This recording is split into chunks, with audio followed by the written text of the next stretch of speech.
کۆمەڵی دادگەری لە هەوڵەکانی بۆ چارەسەری کێشەی موچە بەردەوامە و دەیەوێت لە ساڵی 2025دا کۆتایی بەو ستەمە بێت کە دەسەڵاتی کوردی چەند ساڵە لە موچەخۆرانی دەکات.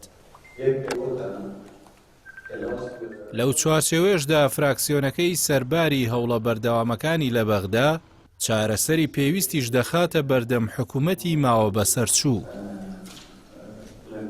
سۆران عومەر سەرۆکی فراکسیۆنی کۆمەڵی دادگەری لە ئەنجومەنی نوێنەرانی عێراق بە نامەیەکی 7 لاپەڕێی و لە 26 خاڵدا هەموو کێشە و زانیاریەکان سەبارەت بە موچە و چارەسەری کێشەکە ئاراستەی دەسەڵاتدارانی هەرێم دەکات و دەڵێت هیوادارم مەبەستیان بێت کێشەی موچەی خەڵک چارەسەر بکرێت و موچەی مانگی 12ش دابەش بکەن.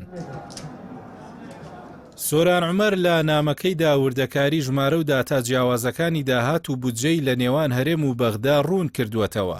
یەکێک لەو خاڵانە ئەوەیە کە هەرێم دەڵێت بڕی 10 تریلیۆن و 28 ملیار دینار لە بەغداوە بۆ موچە هاتووە، بەڵام بەغدا دەڵێت زیاتر لە 11 تریلیۆن دیناری ناردووە.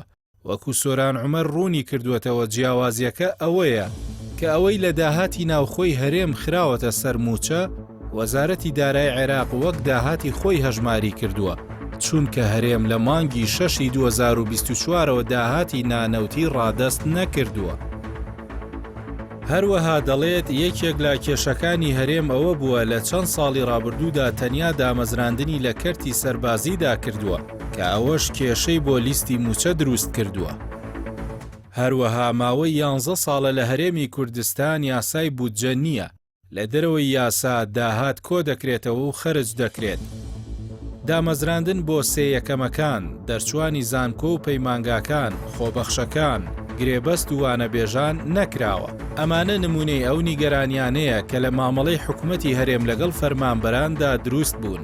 سۆران عومەر باسی لەوەش کردووە هەندێک لە وەزارەتەکان کە پێویستە بەردەوام لەگەڵ بەغداد لە پەیوەندی و هاتوچۆدا بن بۆ دەستەبەری مافی خەڵکی هەرێم کەمتەرخە من و نایەنە بەغداد. ئەمەش دەبێتە هۆی ئەوەی گرفتەکان کەڵەکە بن، هەر بۆیە پێویستە پێداچوونەوە بەو بابەتە لەگەڵ وەزارەتەکان بکرێت.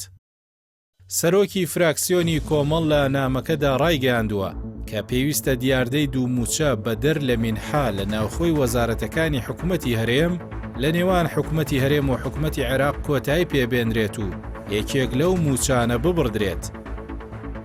هاوکات ئەنجامدانی تەوتینی بە تاکە چارەسەری کێشەی موچەی خەڵک داناوە.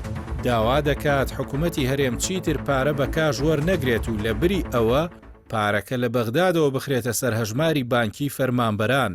هەروەها داوا دەکات تیمێکی شارەزای بودجە و ژمێریاری هەرێم لە بەغداد بێت و ئیرادەی چارەسەری کێشەکانی هەبێت، ئەو تیمەش دەسەڵاتی پێ بدرێت و خاوەن بڕیار بێت.